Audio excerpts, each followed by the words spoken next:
Hi, everybody, and welcome. We are going to give it just another few seconds so that all of our participants can enter the webinar. So just sit tight.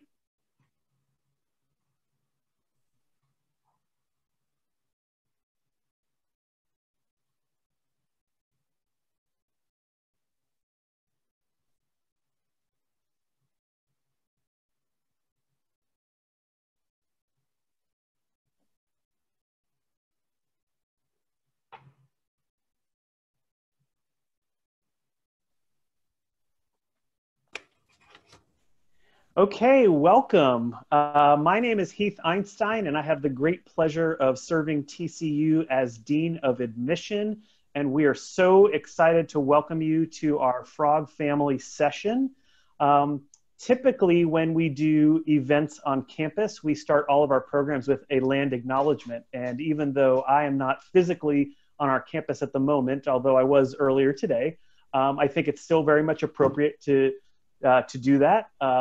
TCU is located on the ancestral homeland of the Wichita and affiliated tribes, and we're grateful for all the Native peoples who have been on that space since time immemorial.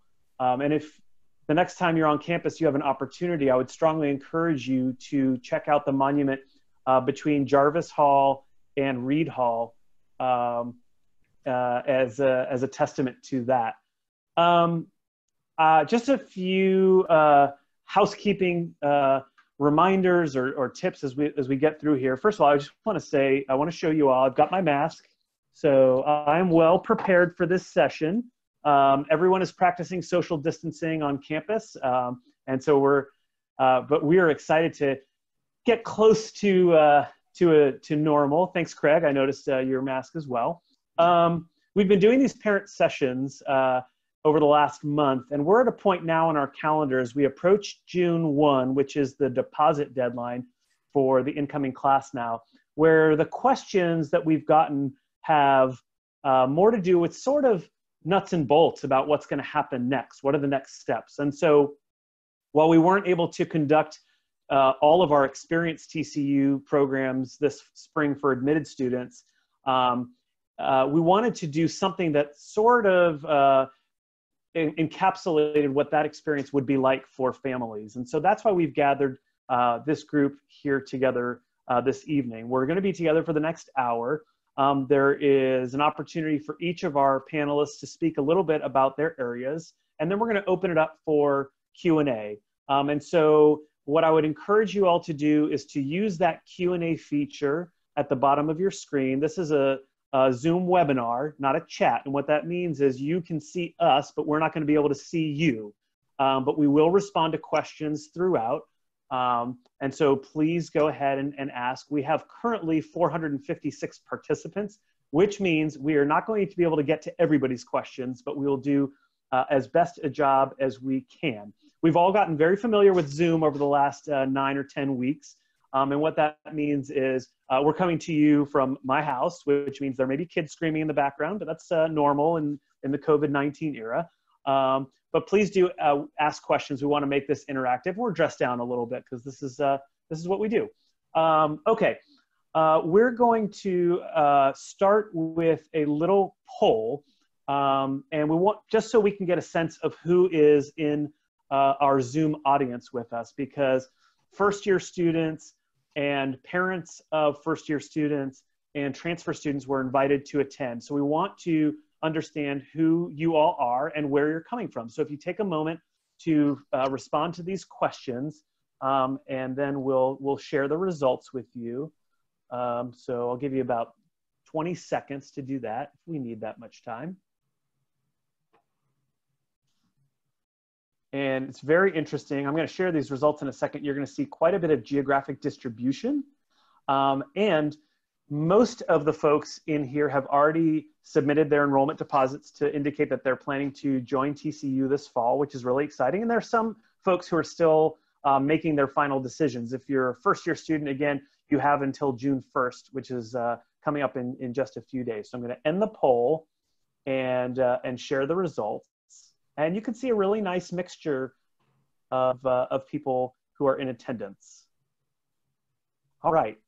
So You know, just as each person has unique characteristics, universities have personalities too. And TCU's personality is defined by bold leadership, a caring and supportive environment, and a spirited campus community. And these are likely some of the features that attracted you to TCU when you were first looking at us. And tonight you're going to hear from subject matter experts on some of the nuts and bolts that will make up your transition to TCU. We're going to provide essential information as well as some advice on how to successfully navigate this process. I hope you find it useful in this period of uncertainty. So each of the panelists is going to speak for somewhere between 5, 6, 7 minutes.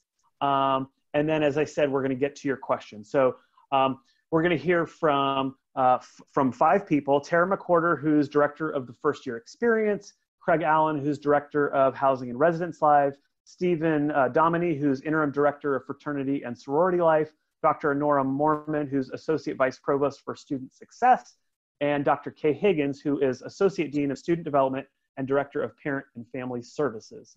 So without any further ado, I'd like to hand it over to Tara, who is going to talk about the first year experience. Absolutely, and thank you for having me here this evening. And to our students and family members, we are so excited to share this information with you as we welcome you to TCU as new Horned Frogs. But for first year experience, we have a team of 3. It's myself and 2 of our assistant directors. And we each organize a different area within the first year experience. Jasmine Chung works with our orientation program, Brian McDermott with our Frog Camp program, and for me with our Frogs First Welcome Week program. And so those are 3 key things that you will have an opportunity to experience. Now, of course, some of those pieces will look a little bit different this summer, but we are still working very hard to assist you in your transition and making sure that you are getting a great experience in a different way, and also in some similar ways as we have done in the past. But you will feel welcomed and very excited, hopefully, to be here at TCU. So I'll share a little bit about what your summer experience will look like. Some of you are already engaging in a lot of those things, which is very exciting. But we will have our advising and registration sessions for orientation that hopefully a lot of you have signed up if you have made your deposit to TCU. But that is your opportunity to meet with our academic colleges and plan out your semester of courses for the fall. So that registration opened up on May 18th. If you have not registered, just make sure that you get on your MyTCU and do so you can secure a date for that advising and registration. But you'll receive information about 5 days before your advising and registration session that will provide you all the links and information that you need to prepare for that advising and registration. But once you leave there, you will walk away with a fall schedule ready, and hopefully you will register for those online through your MyTCU. Another opportunity is going to be your pre-advising online modules. You now have access to that also in your MyTCU, and that's going to be additional information that is going to prepare you for your advising and registration session. So you'll go through a lot of information about academics at TCU, information specific to your college.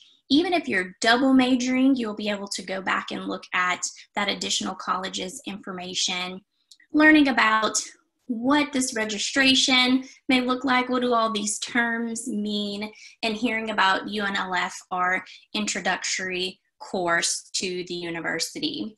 So you must have those complete before your advising and registration session. There is a final quiz at the end, so make sure that you do complete that, and you'll know that you're done when you receive your certificate at the end of that module. So be sure to go in and start to complete that as well. Then on June 1st, which is coming up on Monday, so hard to believe that we are already approaching June, you will have access to your orientation online modules. So these online modules will be a lot more information about student affairs resources that are available to you as a TCU student. How are we connecting you to housing, dining, financial aid and scholarship information, also health and wellness information. So those are additional modules that you'll have time over the summer to complete. Those are going to be due on August 1st. So once again, those are at your own pace starting on June 1. Another piece is going to be your coaching models. So a lot of you may have already interacted or will be planning on interacting with your coaches. It's a staff member and a student leader. So they will help you with your advising and registration process, but they will also connect you with one another. You'll meet your fellow peers that are also going to be attending TCU. So if you've not heard from your coach yet, first make sure that you check your email. But if not, follow up with us at our fye@tcu.edu email. Some additional pieces that you'll get to experience is our Frog Camp and our Frogs First. Frog Camp is an extended orientation program, very popular program on our campus. And it's going to look a little bit different this year, and we are developing that programming and working with our constituents that you see here today, and hope to have an announcement out to you by June 15th. So you'll learn a little bit more about what will take place during Frog Camp and if there's any registration information that you need to know about. And Frogs First is our Welcome Week experience. So if you've attended Frog Camp, you'll then roll into Frogs First, and we'll get you even more acclimated with the university and connecting you with our faculty, staff, and additional student leaders. We're excited to bring these programs to you, whether it's in a virtual or in-person format. Once again, our key thing with First Year Experience is getting you connected to TCU and helping you engage. So we're very, very excited to do that with you this summer and this fall. Thank you, Tara. Much appreciated. Craig, why don't you take over? My name again is Craig Allen, and I'm Director of Housing and Residence Life. I think Margaret will put up our email addresses, and I'd encourage any of you, if you have questions, please feel free to reach out to me directly or to us at our housing@tcu.edu. You know, the thing about Housing and Residence Life is that we are going to be the place that you will call home. And I think at the heart of it, it's hard for me to describe it in this setting without you getting to see it, but I'll give you an example.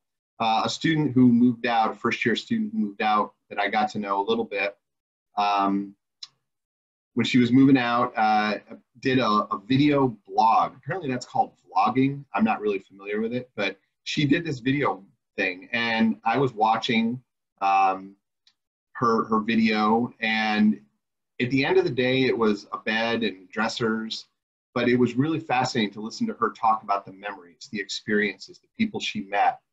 And when you think about housing at TCU, that's exactly what it's about. It's about the other students that you're going to get to know, that you're going to get to meet and have conversations with late into the night, early in the morning. You'll study together, you'll go to events together, and we provide the surroundings for you to do that. And so there are people who make that possible. Our staff that work in the halls, our desk staff at every front desk, our RA staff, our hall directors. They're great resources for you, and they're there to help you. They're going to be people who can get you connected, whether it's to someone in fraternities and sororities or student clubs and organizations or academic services. And in fact, our RAs are excellent at doing that, and a very accomplished group of students. So we also know that, you know, your engagement, while it might look a little different this fall in terms of some of the programs and things that we put on, there's going to be plenty of it. We're still going to have students living here and staff here. And so we expect students to be engaged in their academics and in what it means to be a student on campus. Some of the things I want to touch on, because I know that people are already thinking ahead, and I love that you all are thinking ahead. I want to talk a little bit about room selection. Right about now, we get a lot of questions about when do we get our rooms? How do we know what building is the best building? And what I can tell you is all of our buildings are great. Students will select where they live themselves on June 24th. Our housing application is open right now until June 15. So it's going to be open another couple weeks. It will close. When it closes, we then get ready for the selection process. And we will send out instructions to you students at your email, your TCU email. So be checking that TCU email, and you will get instructions on how to do the room selection. And you will get a time slot. And then you'll log in to my.tcu.edu at that time slot, and you will be able to pick your room. Many people, what if I don't get the building I want or the room I want? You can always ask us for a change later. But I want to go back to my earlier point. All of our buildings are great, and I could find a video blog or a vlog probably from a student in every building who had a very similar experience, because again, it's not about the furniture, the room, it's about the people you're going to meet, the experiences that you have, the relationships, the friendships, and that's what it's all about. The other thing that people are already asking about is, when do we move in? There's some really awesome airfare deals right now, and I know parents, if you're like me, you're trying to buy that airfare right as soon as you can. I'm going to ask you to hold off just a couple more weeks. We are working on move-in and scheduling, and dates just aren't set yet. And what I would hate for you to do is to buy a ticket, and then for those of you who've been here before, you know, I kind of like to tell people, it's kind of like Chick-fil-A on Sunday. You may want it badly, but if we're not open and have a move-in on that day, you just aren't coming. So please wait for those dates to be set, and we will have them soon by June 15, and then you can get your airfare and make your plans accordingly. So I will stop there and save hopefully a couple more extra minutes for questions that will come at the end. Thank you, Craig. Yep. Stephen, why don't you take over, talk about fraternity and sorority life? Hello, everyone. My name is Stephen Domney. I am the Associate Director of Fraternity and Sorority Life. Brooke Scoggin is returning from maternity leave. She's our director. She sends her regards. So our team is a team of 17. There are 6 professionals and 11 graduate assistants that serve in our office to help support the fraternity and sorority experience.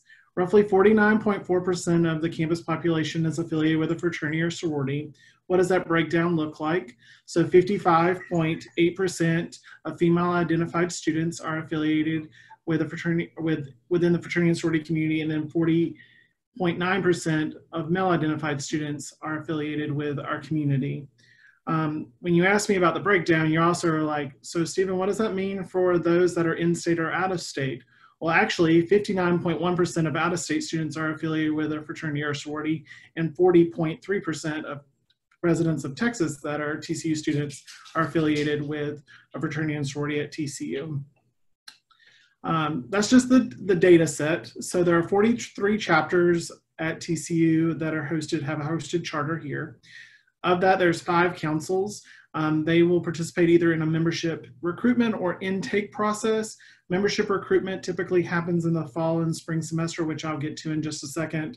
And then membership intake usually occurs after completing a certain period of time at TCU. It may be a certain credit hours or hours earned and that sort of thing. So recognizing that there are 2 different processes. Going back to membership recruitment. So due to COVID-19, membership intake and recruitment will look probably very different than we've ever seen before. But that is not to be alarming. That is just the nature of the situation that we're in. So please note, you'll hear it here first. You may have heard or read that sorority recruitment will start in August before school starts. As of right now, that is not happening. We know that it will not occur before school starts. We're focused on the first year experience and getting you here and situated and settled, and then we will navigate the sorority recruitment experience as well as the fraternity recruitment experience. Membership intake will also have a modification in their experience as well. We are working with national and international partners as well as campus officials on what our experience will look like. We do anticipate our experience for recruitment will occur in the fall. We are working to navigate what those elements will look like to ensure the safety and well-being of students as they arrive to TCU. To talk a little more about our community, we have roughly 25 chapter facilities in the Worth Hills Village for our IFC and Panhellenic groups. And then we have 2 monuments, our MPHC pillars and then our MGC IGC obelisk to commemorate and support our community in its entirety. We have, of those, as I mentioned earlier, the 11 graduate assistants serve as hall directors in our buildings, as well as we have RAs in each of those buildings to help maintain and support that experience. And that's just a little bit about fraternity and sorority life at TCU. Thank you, Stephen. Honora, it's up to you. Hey, hello, I'm Honora Mormon. I joined TCU in October, just this past year. And I can tell you, I've been at 6 other campuses in my professional career, and TCU is clearly an incredible and distinctive place. And I am thrilled to be here. I'm one of about 20 positions in the country at different universities that really focus on student success with one foot in student affairs, which is pretty much everything outside of the classroom. And in addition, I continue to find ways in academic affairs for us to increase student support, which leads to student success. I talk about student success, it's kind of a broad, ambiguous term, but I want you to know that there's a lot of research, and we've identified nationally, internationally actually, 4 main tenets in how we describe and measure success. And the first one is data and analytics. And it was exciting for me to see the percentage of those of you that have joined us today that are students, because you haven't been to college before. You don't know what leads to success as being a college student. That's our job. So I want you to know we take that very seriously, and we stay up on the literature. We know, for instance, that if you're engaged in your community, if you're active in your residence hall, if you go see your professors, if you're busy but not overwhelmed, those are all variables that contribute to higher GPAs and higher retention rates. So a lot of what we do as far as programming and other offerings on campus, in class and outside of class, is directly driven by what we know that leads students to be more successful. So I don't want you to think that what we're doing in any way is haphazard. It's very intentional, what opportunities we're providing and how we're challenging you. I want you to keep in mind that you're making a big investment of your time and energy, in addition to financially, that our job is to challenge you so that you grow and are different when you graduate. You don't want to be the same person that you are as you just graduated from high school or finished some time at another institution before joining us. So that's hard because growth is uncomfortable. But we take that very seriously as being a part of our job. So I mentioned the first tenet of success is data and analytics. The second one is really continuing to find ways to improve your educational experience. So I have 2 college students and a high school student, and they make sure I never forget that it's been a while since I was in college. I say that because professors, well, I can say that Heath and Kay and Craig and I have been out of school for a bit of time. So we need ongoing training ourselves to stay in touch with what the current issues are. We recognize college students today are very different than they were 5 or 10 years ago. We recognize some of the challenges that you're facing are different than our college students a year ago. So we take that very seriously and stay up on the information, the literature, and what we know works on a college campus. So some of the things that I've been working on with regarding to improving the educational experience have to do with providing professional development and training opportunities for faculty and staff.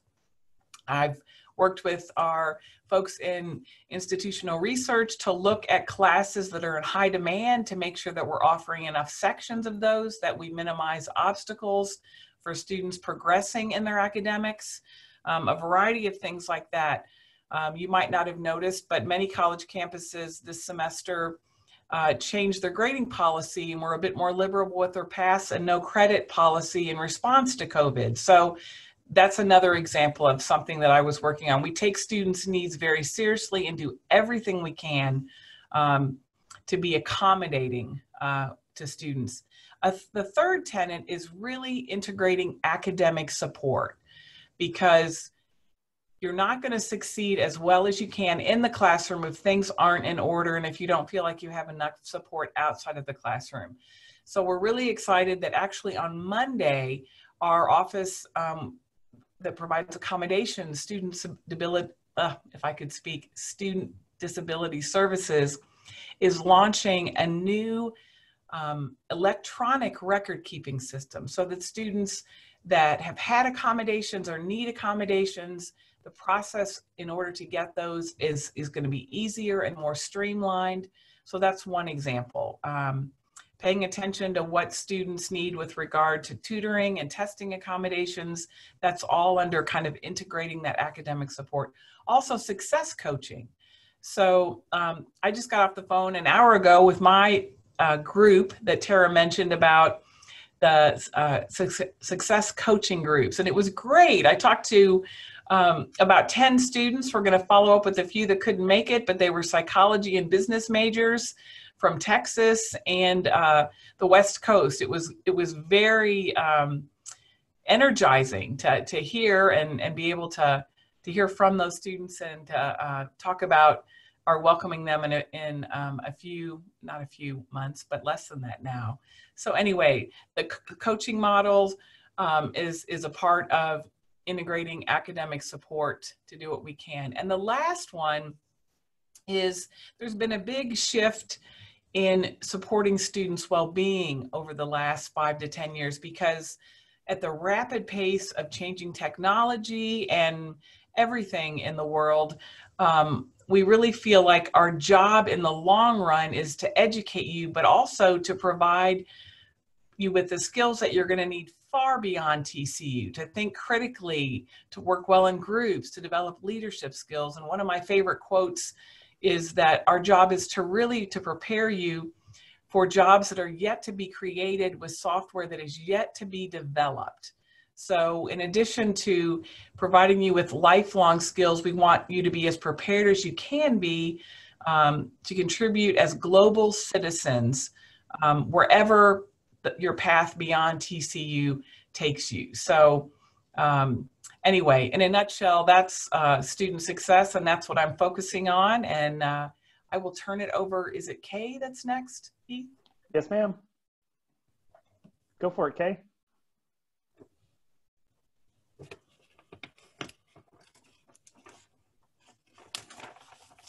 There we go. I am Associate Dean of Students, Director of Parent and Family Programs. So I'm primarily talking to parents and families, but students, you'll be glad for a couple of things that I say, I promise. The first is I'm going to be kind of on top of everybody now, because as Honora and Tara both mentioned, advising and enrollment for students starts Monday, June the 1st. The important words in that sentence were for students. I know many of our parent and family members are anxious to see how we do this process, though it is very different doing it online than in person, but it will still have a very human element to it. We've prepared our students for those conversations through the pre-advising modules, and some of you may have been with your student while they've done those or paid attention to some of the things they've been talking about. On Monday, when they go to their advising meetings, and then ultimately when they enroll in class, this is their advising and enrollment experience. We want them to start practicing being an advocate for themselves.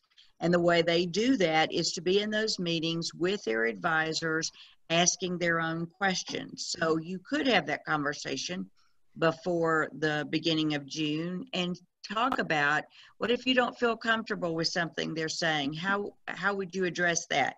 The important thing is that you empower your sons and daughters to be able to be self-advocates in those conversations, and you do not please open your mouth to an advisor or to your student during that process. This is very much part of their transition to the campus. We want them to be successful. If you and or your student is unhappy after the enrollment process is over and want to make some changes or ask questions, there are plenty of ways to do that. And not the least of which is email me. I'll also be hanging in a virtual room somewhere. If you want to engage that conversation, you can come talk to me there. But let this experience be for your students. Second, when do we get our orientation, you may ask? If you were, those of you who have brought students to TCU before know that we do both of these student and family and parent orientations together, and we're not able to do that now. We have spent a lot of time preparing for the student orientation experience, and we are very shortly starting to prepare yours for parents and families. Your orientation experience will launch on July the 15th. We wanted to make sure that all the people who are creating these experiences have plenty of time to take care of our students, and then you will receive your own set of learning modules and opportunities for experiencing what TCU has to offer you. In addition to the On Modules experience, at the end of July and early August, we will be doing some Zoom Q&As, kind of similar to tonight, so that as you've learned all the information in orientation, you still have questions to clarify, confusions that might exist, and we'll be more than happy to answer your questions. Please go through the parent orientation process before the Zoom meetings. They will be most helpful to you under those circumstances. I will be sending an email to parent and family members in the next 5 or so days, trying to outline things for you to anticipate, look for, know, etc. So you will have that in an email form, and then we will again notify you when the parent orientation modules begin. My third and final area, Honora just mentioned our Office for Students with Disabilities. I work a lot with students who have oftentimes an unsuccessful beginning fall semester. And I can tell in pretty short time when they come in and start to talk about the kind of student they were in high school and what they think didn't go well that first semester. And an early question at that point is, did you have accommodations in high school? Many of these students, some of whom have had accommodations 1st through 12th grade, make an announcement to you, their families, now that I'm going off to college, I'm not going to take my accommodations with me. So my response to them, if they were looking at me, is if you wear glasses, leave them at home, because using your line of thinking, now that you're going to college, you have 20/20 vision. I don't think so. You are announcing to the public, however, I want my collegiate experience to be much harder than everyone else's. So I'm going to not register my accommodations accordingly. Please do not, students don't, and parent and family members don't let your students come to college without accommodations. If they've not been tested, and they should be, get them tested. They are already receiving documentation in their office. You want your student, and you students want to hit the ground running day one at your very best. And you do that by registering those accommodations. I'm thrilled you're here. Look forward to more, and we'll switch to questions, Heath. Thanks, Kay. Yes, lots of questions being posed, and that's fantastic. So let's get right to it. And I'm going to try to, sort of pepper it around to all of our panelists because we have questions regarding all of your areas of expertise. I'll start with sort of a general question that anyone might want to jump in on. Hey Dad asks, aside from tuition and food and board, what other expenses would students have where they would need money? And so thinking about the students and parents with in recent years, and I would suggest not getting to a specific dollar amount, but really think about what are the types of expenses that students and families have that aren't direct costs to the billed by the university. Anyone can start. I think the first thing I think about is if you join any student organization, club, fraternity, or sorority, there's probably going to be a membership cost of some sort to be a part of the experience, whether that's activities with the members or social gatherings, which social gatherings will look very different too coming this fall. But so recognizing the fact that their interactions that they may have may cost some level of money. And then let's just be real. I'm one of 3 sons. I ate out a lot when I was in college. So recognizing that I had a meal plan, but at the same time, I wanted to go hang out with my friends in the surrounding area at restaurants. So recognizing that like you should probably budget better for like the off-campus meals. We do have, as part of our meal plan, the opportunity for students to eat in about 35 different restaurants surrounding TCU and in the Fort Worth area. So that, along with the money that they have for eating on campus with Campus Cash, and then with their and/or their All You Care to Eat dining plan, they have plenty of opportunity. And that could be an opportunity for learning to budget, including that frog bucks in their meal plan. Still meeting your former needs, Stephen. You know, the other thing that's unique about our dining is usually at least once a month, oftentimes more than once a month, our dining service will feature a local restaurant and actually bring their recipes to campus in Market Square. So for example, they may bring in Heim Barbecue and serve Heim Barbecue in our Market Square. A lot of students don't pay attention to that, and you got to get on the social media and follow that. It's dining out right in campus, and it's all part of your meal plan.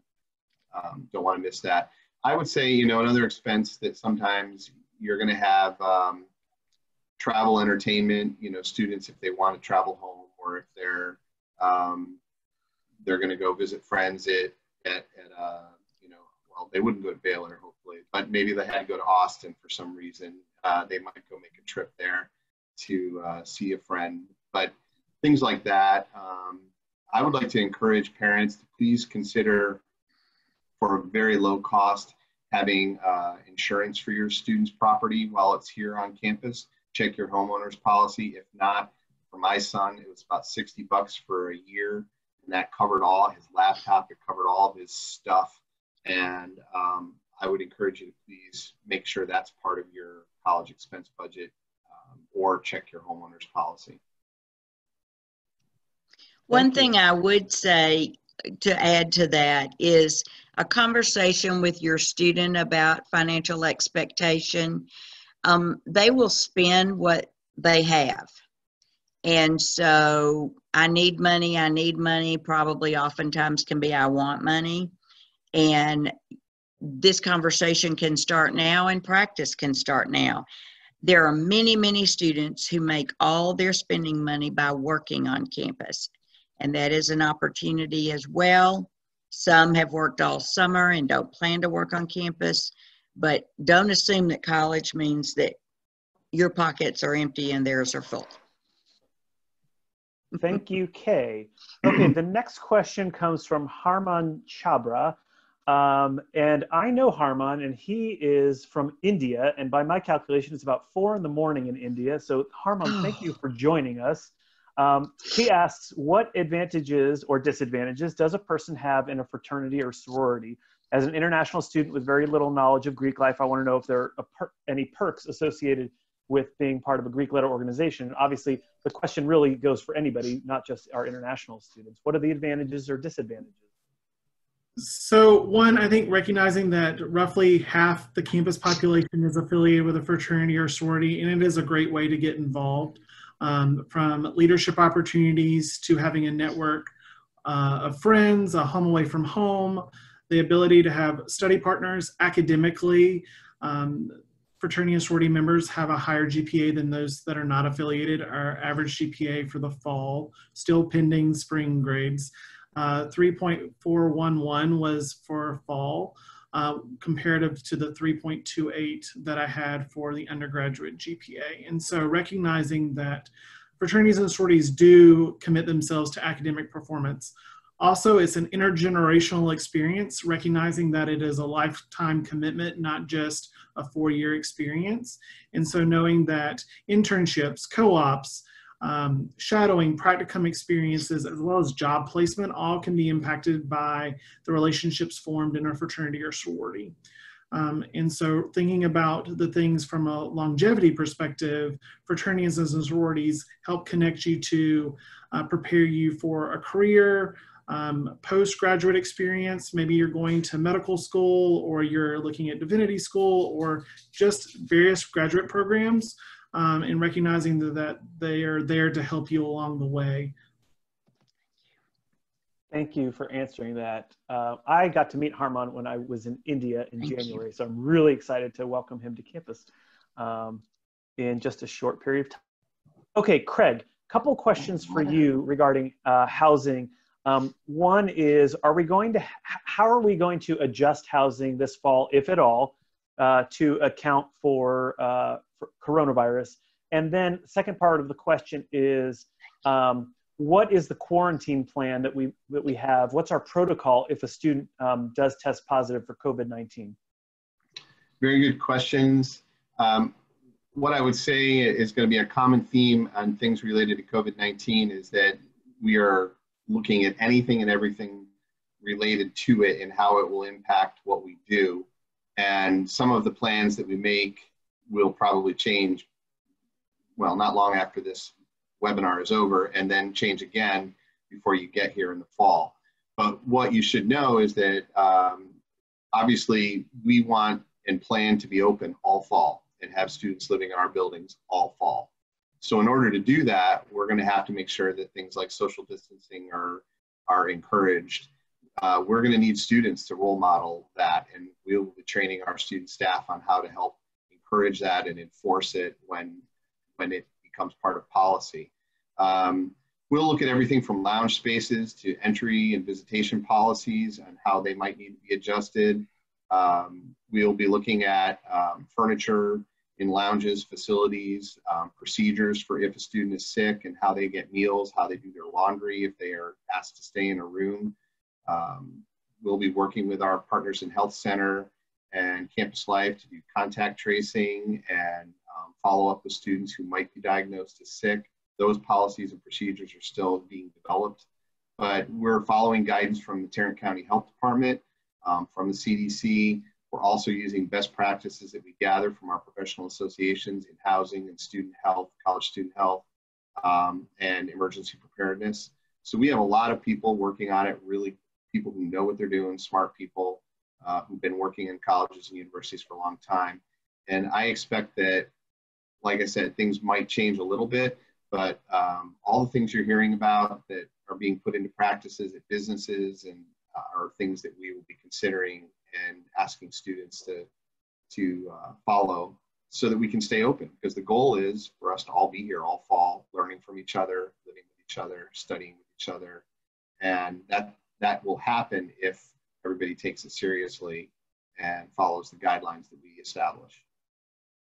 Thanks, Craig. And I know we've gotten a couple of questions in the Q&A about our plans for opening and if that might be adjusted following suit from what some other schools have done.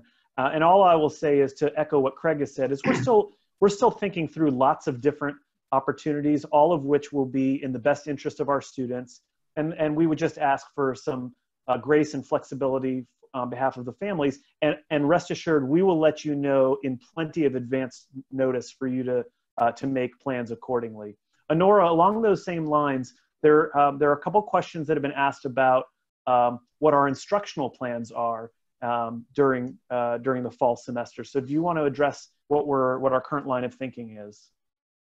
Gosh, we're thinking about everything. As Craig and Heath have talked about living arrangements, we are looking and preparing for students that might be autoimmune compromised, to what if a faculty member gets ill. So what I can tell you is that we have been working very hard on a seamless business plan so that instruction is not interrupted and is accommodating the requirements for social distancing that we are looking to the CDC and the federal and state guidelines for. So we have many, many plans to accommodate sometimes the daily changes that are going on. But we are pivoting every time that things change, and we will be ready with the best possible plan in place. Thank you. I've got sort of two questions that I'll put into one. One is, I'm an international student. Is there any transportation between TCU and the airport? And the second question is, do I need a car at TCU? So who would like to respond to those questions? You absolutely do not need a car. However, especially because the reality is you're not going to use your car to get around campus. Students who have internships, off-campus jobs, a car can be helpful. I have two students who attended here. My daughter will be a senior next year. She has nursing clinicals. She does need a car, but until now did not have one and did just fine. My son graduated.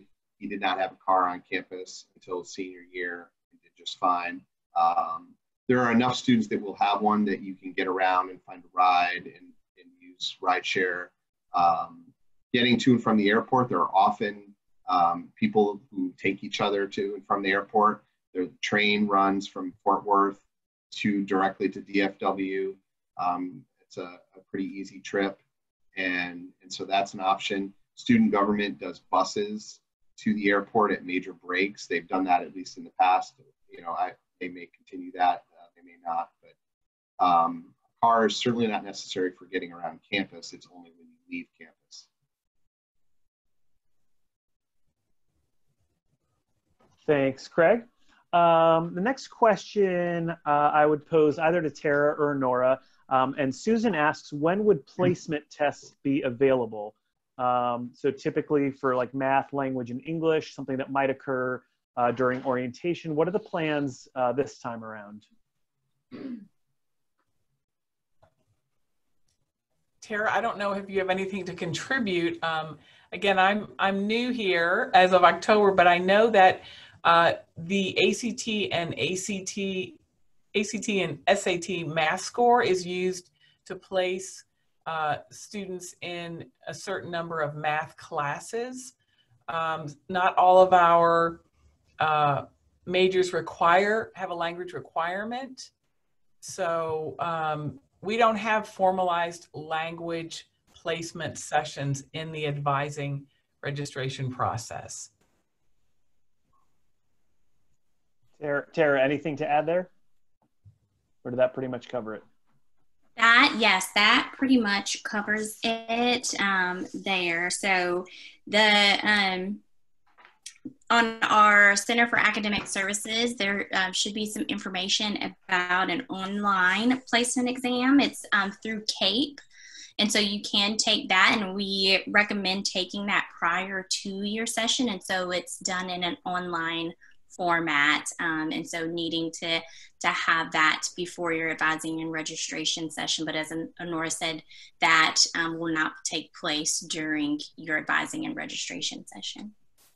Thanks. And Tara, I'm going to throw it right back to you. There's a question about Frog Camp. Where can people learn about what's the current plan related to Frog Camp?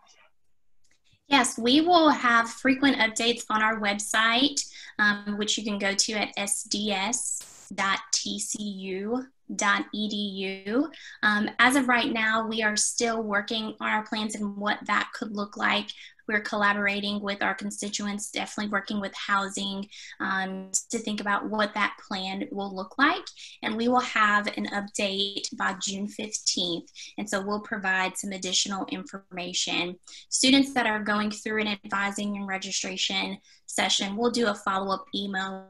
We'll include some information out for camp, but definitely looking at our website for more information. Thank you. We've received several questions asking about campus tours, and so I can respond to that because that runs through our office. The university just this week opened up for supervisors to return to campus. We're sort of returning to campus for faculty and staff in a multi-phased way. And so as our staff is returning to campus, we will roll out a campus visit plan. And we anticipate that formal visiting will begin probably in somewhere in like 3 to 4 weeks. We don't have a firm date yet, but it won't be too long away, and that will be available on the Office of Admission website as soon as that information is available. Stephen, there's a question from an anonymous attendee that asks, can you still do Greek life as a transfer student? Yes, absolutely. We have students that join fraternity and sorority life ranging anywhere from their first year freshman to senior year. So there's always an opportunity to join. Finding the organization that fits your values is the #1 priority here. And so we want to make sure that you find an organization and for you to do your research to see where your values align with the organizations that we have at TCU. Great. And then can you talk a little bit about the dues structure for fraternities and sororities? Absolutely. So for many organizations, their membership dues do not start until they join or start an intake process or a new member process, depending on the council in which they are a part of. And so recognizing that the dues does not happen until they have basically signed the dotted line to say that they are participating in the process. The fees change for each organization, so they vary. On our website, we have a financial element that we are providing. We're also updating our publication for this year to give you up-to-date financial transparency data so that you're up to date on that information. So June 15th, that publication will be out, so please look for those data points. But we do want to make sure you have that available, because we recognize that whether a student is taking on a campus job or parents are helping contribute to the experience, needing to know that up front is helpful as you begin your process. Thank you. Honora, Stephanie asks, who do we contact to register for accommodations? Yes, if you Google TCU Disability Services, you will get the website, and the address is changing to be more user-friendly and include the word disabilities. That should go live on Monday. So if there's a little bump in the system, if you can just Google TCU accommodations or TCU Student Disability Services, you will see links for the paperwork and the procedures that you need to go through to submit what we need. Thank you. Craig, how does the room selection process work if your student does not have a roommate? Do you match up based on the housing questionnaire? Well, again, the students are going to get to select a room for themselves. So when their time slot comes up, they would log into my.tcu.edu. They'll be able to see a listing of the buildings, the rooms that are available. And so they will have an opportunity then to look and see who might be assigned to a room, and then that student's profile and how they answered questions will be part of what they would see. So students have that opportunity to choose someone. A lot of students try to match up prior to and find somebody, but not all do that. I would say at least a third to maybe as high as 40% do not. And so those students come in, and one of the things I just want to, students like to use the word random, or parents say, I don't want my student to get a random.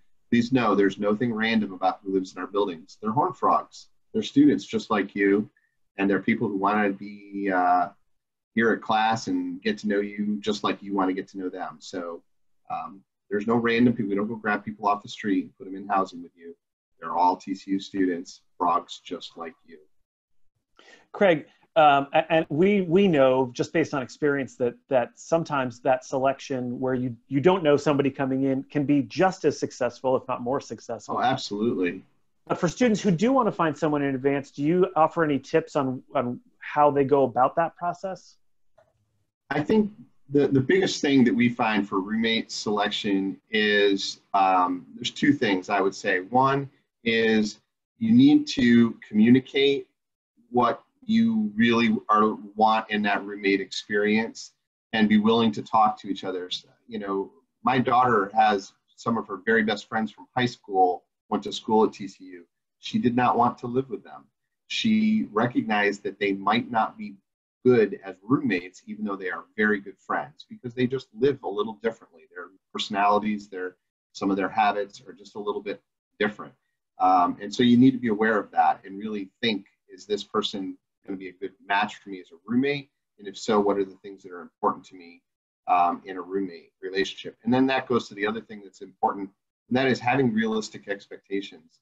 Some students come with unreasonably high expectations that their roommate is going to be their best friend for the rest of their life. They'll be in each other's weddings one day, be neighbors, have houses on the cul-de-sac next to each other, and that just doesn't happen very often. It's much more likely that they're going to get along just fine and be friends, but maybe not be roommates their sophomore year. And so you have to have reasonable expectations to get along, to help each other out. Maybe become very, very good friends, maybe not. And so those two things I think are very helpful. And as far as where to go and where to look, apparently there's all kinds of social medias and sites and people that go. We don't honestly recommend any one particular. Students seem to find them on their own if they really want that. Thanks, Craig. There's a question that was posed that says, if families don't feel completely safe due to COVID-19, is there a possibility that TCU students can choose to do a fall semester at home and then start in the spring? And I want to address that because when the virus first hit, I think there was a big fear from lots of colleges, not just TCU, that we would be inundated with requests to defer for the fall and then start in the spring. Interestingly, what we've learned is we've gotten very few requests to do that. And the reason, I think, is because after experiencing so much time at home together, students are ready to get back to going to school, and parents are really ready for students to get back to school. And so we've seen some requests for deferral, but not an unusual number, because we always have students who choose to take a gap year for one reason or another. So first of all, I want to just let you know what the policy is. We don't allow students to defer just a semester. If you're making that request, which comes to the Office of Admission, it would be for an entire year. And during that year, if a student chooses to either remain at home or do something else, they cannot take classes elsewhere. Once the student takes classes at another institution, they then immediately become a transfer applicant. You have to reapply to the university. If a student requests a deferral, we will most likely grant that, depending on what the number reaches. And but the scholarship, any academic scholarship you've earned will carry with you. However, need-based financial aid may not. You have to reapply for that every year. And I will share with you that there are certain elements of our need-based financial package this year that was earmarked specifically due to the virus, and that may not be in effect for next year. So please, before you make that request, make sure you're asking lots of questions, and we'll be completely forthright with you on what you can expect over the coming year. Okay, We have hit 6 o'clock, and I want to be respectful of everybody's time. And so the last thing I'd like to do is to just, if we could quickly maybe go around the horn and have everyone give maybe one piece of advice that you could offer either to students or parents as they're eagerly anticipating the arrival of the fall semester at TCU. And so, Tara, I'll start with you just because you're first on my screen. Yeah, absolutely. I would say take your time. You are experiencing the end of your senior year or wrapping up if you're a transfer student, the end of your semester and going into some things that none of us expected, but you'll receive a lot of information. You'll meet with a lot of people, and that could all be very overwhelming. And so pace yourself and take your time, but get ready for a wonderful experience with us in the fall. Thanks. Craig. This is tough. I guess I will say for this year specifically, my advice for folks is going to be to try to be patient and to expect that things may be in flux a little bit, and that we are still very excited to have everyone back on campus, and I believe it's going to be a great experience.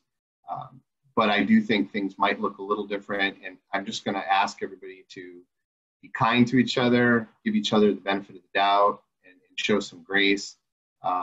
We're all stressed by this. We're all a little anxious, but we all want the same thing. We all want to be here together as a community, as a Horned Frog community. And so I think we just have to keep our eyes on that and remember that that's what we all want for each other, and help each other out and give each other the benefit of the doubt when we can. I think if we do that, we're going to have a great fall. And I think we're probably going to go 11-0 in football. Love it. Stephen.